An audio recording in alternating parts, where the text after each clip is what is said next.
E sobre a relação do Brasil com o mundo, nós vamos conversar com o nosso analista em política internacional e professor da Faculdade Arnaldo, Vladimir Feijó.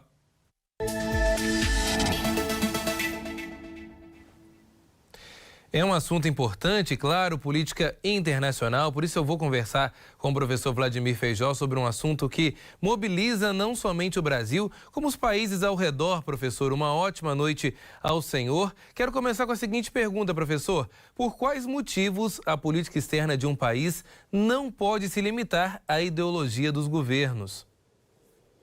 Boa noite, Elias. Boa noite a todos que nos assistem. A política externa pode ser dividida, sim, em duas partes, uma política de governo e uma política de Estado. Os países, por serem diferentes, tendem a estranhar e ter uma certa dúvida quanto aos demais países. E, por isso, desenvolveram uma cultura há milênios de relações de médio e longo prazo, esperando que cada governo, apesar de dar alguma cara diferente à política externa, não faça mudanças drásticas e certamente, se tiver mudança, que ela seja anunciada e só aos poucos ser implementada.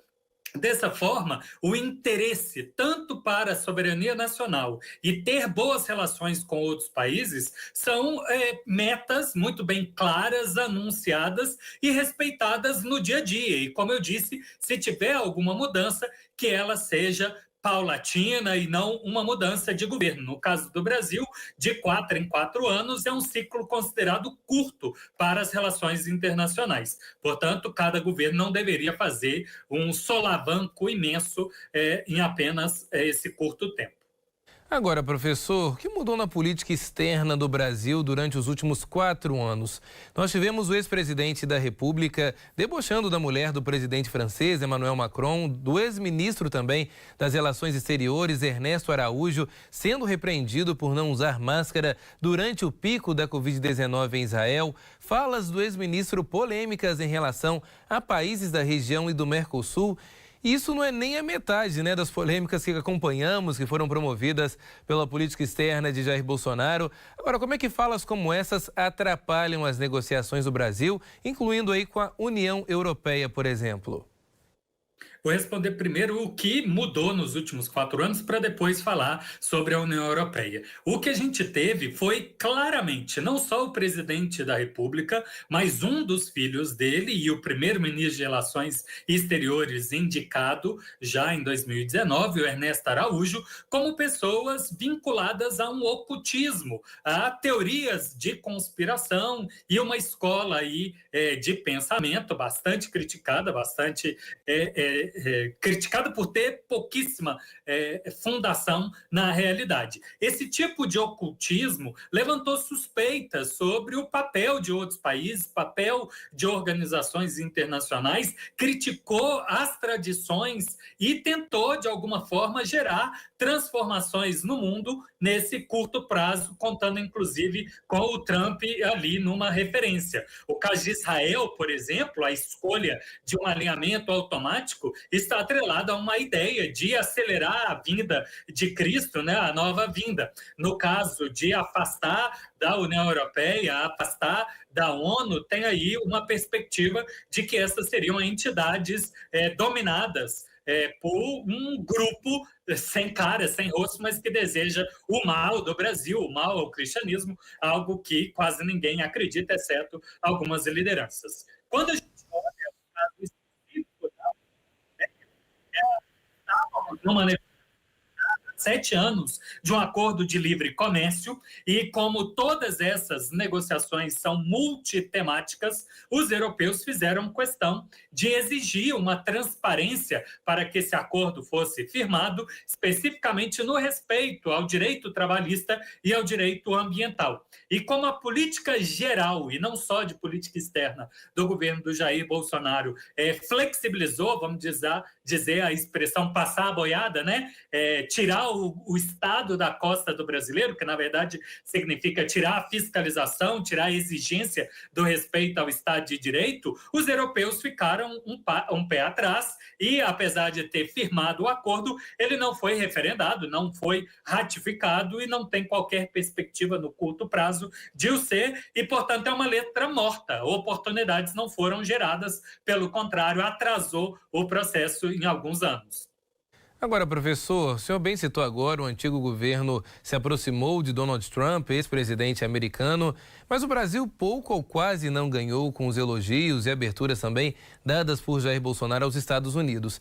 Em seguida, o ex-presidente brasileiro também não parabenizou Joe Biden pela vitória em 2020. Com a China, o ex-presidente também chegou a insinuar que o coronavírus havia sido criado em laboratório. Em relação à Argentina, que também é um forte parceiro comercial, o ex-presidente também teve alguns embates. Como é que fica a imagem do Brasil diante de todo esse desgaste? O senhor acredita que o presidente Lula e o Itamaraty também vão conseguir reverter todo esse legado? Bem, o Brasil é um país que está no noticiário porque ele é grande, é o quinto maior território, a sexta maior população, hoje a nona economia, e os olhos do mundo se acostumaram a ouvir do Brasil, do esporte, a parte de medicina, vacinação e proteção ambiental nas últimas 5 décadas. Portanto, qualquer mensagem do governo que se encerrou afetou essa imagem perante a população geral e levantou algumas reticências que fizeram governos estrangeiros darem passos atrás. Mas com uma mudança de rumo, em especial voltando à cultura brasileira, é bem possível que essa imagem seja resgatada com relativa velocidade, em especial com essas visitas que o presidente Luiz Inácio Lula da Silva tem prometido fazer. O ministro de Relações Exteriores, o Lecker, o Mauro Vieira, ele enfatizou no discurso de posse dele, 2 dias atrás, que ele sauda isso, né? Tem saudade, que o mundo espera a chamada diplomacia presidencial. Mas isso não significa uma diplomacia feita pelo presidente Lula, mas que o Lula use da imagem dele, use do histórico dele como representante de diferentes setores ou articulador e também como presidente da República, para nessas visitas de Estado de outros países no Brasil e do Brasil a outros países, encaminhar com outras autoridades brasileiras, mas também entidades da sociedade civil e representantes industriais. Dessa forma, o Itamaraty espera, num curto prazo de tempo, reverter a imagem negativa do Brasil e deixar claro que o que aconteceu nos 4 anos passados foi uma política de governo e não uma política de Estado, e que o Brasil está disposto a resgatar aquela cultura e aquela tradição. Claro que algumas coisas serão difíceis de transpor. No caso dos Estados Unidos, o Trump, apesar de ter sido elogiado pelo Brasil, impôs barreiras comerciais à exportação brasileira. E o governo Biden, por uma questão de dificuldade econômica, não desfez isso. E diante do impasse que eles enfrentam lá na escolha do presidente, né, o representante da Câmara dos Deputados, as coisas vão se arrastar. E com o domínio do Partido Republicano, muita coisa talvez não mude rápido. Em relação à China, o tema é outro, eu acho que a gente vai comentar isso num próximo tema, mas se me permite antecipar, o presidente brasileiro tem o amparo do vice-presidente da República e o presidente da China do vice chinês para uma relação estratégica. Se o Geraldo Alckmin conseguir coordenar a função de ministro de Estado, trabalhando junto do ministro de Relações Exteriores para resgatar relações com a China, é possível que, assim, algumas oportunidades sejam geradas. Pois é, professor, a China ela pretende agora ampliar também as relações com o Brasil. Como é que o senhor acredita que os Estados Unidos podem reagir aí a um aumento das negociações justamente pela influência do Brasil na América do Sul? E não sei se o correto seria afirmar isso, mas não seria uma forma também da China entrar em uma área um tanto quanto complexa com os americanos? Isso é uma disputa de superpotências, Estados Unidos e China. A China tem buscado assegurar para si matéria-prima que garanta o crescimento econômico e a elevação do padrão de vida. Eles têm um plano estabelecido no final da década de 70 para que até 2050 a população chinesa tenha um nível de desenvolvimento humano e riqueza equivalente aos chamados países desenvolvidos. Os países europeus, em especial, são os que estão dentro desse patamar. E para isso ela depende de assegurar tudo aquilo que garante a produção e a melhoria de renda. Ela tem feito muitas parcerias, no caso específico de alimentos, minério de ferro e alguns ou outros insumos industriais. O Brasil é rival dos Estados Unidos. Então, compete ao Brasil deixar claro que esse tipo de relação com a China não significa abandonar os Estados Unidos, mas assim como eles, brasileiros e americanos, defendem o liberalismo comercial,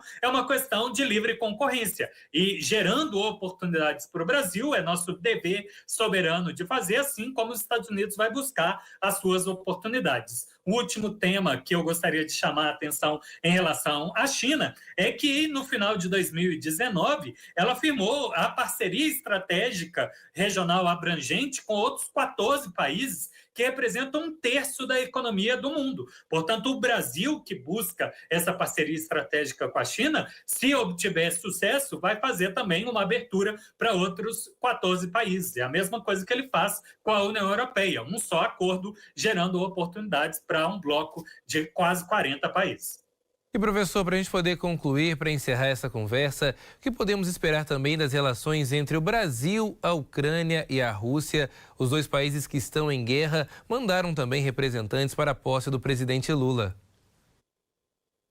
Pois é, aqui é uma relação bilateral, histórica, Brasil-Rússia e Brasil-Ucrânia. A probabilidade é de resgatar essa parceria ou uma tranquilidade para os dois lados, porém enfatizando que em disputa dos dois, o Brasil vai se manter equidistante, sem, porém, deixar de criticar abusos, violências, desrespeito aos direitos humanos e aos tratados do direito de guerra de qualquer um dos dois lados. Nenhuma dessas duas economias é estratégico, é essencial para a economia brasileira. Se a gente tiver que falar um tema diferente, a Rússia é parte de um grande bloco, né, os BRICS, e por si só pode ser lidada com esse coletivo de 5 países e não isoladamente. Mas também existe uma relação no tema de defesa, mas com a Ucrânia a gente também já teve uma parceria estratégica para desenvolvimento de mísseis, lançadores de satélites, que não deu muito certo, mas é possível que o Brasil retome parceria na área tecnológica. Já trouxemos isso aqui no jornal hoje, né? O ministro, que também é vice-presidente, defende a reindustrialização do Brasil. Portanto, é de se esperar que novas parcerias vão ser buscadas. Excelente, professor. Muito obrigado pela sua participação. A nossa primeira conversa internacional deste ano de 2023, que promete ser, claro, sempre cheio aí e conturbado. Afinal de contas, não somente o Brasil, como o mundo também, sempre vive em constante atualização. Professor, muito obrigado. Uma ótima noite ao senhor.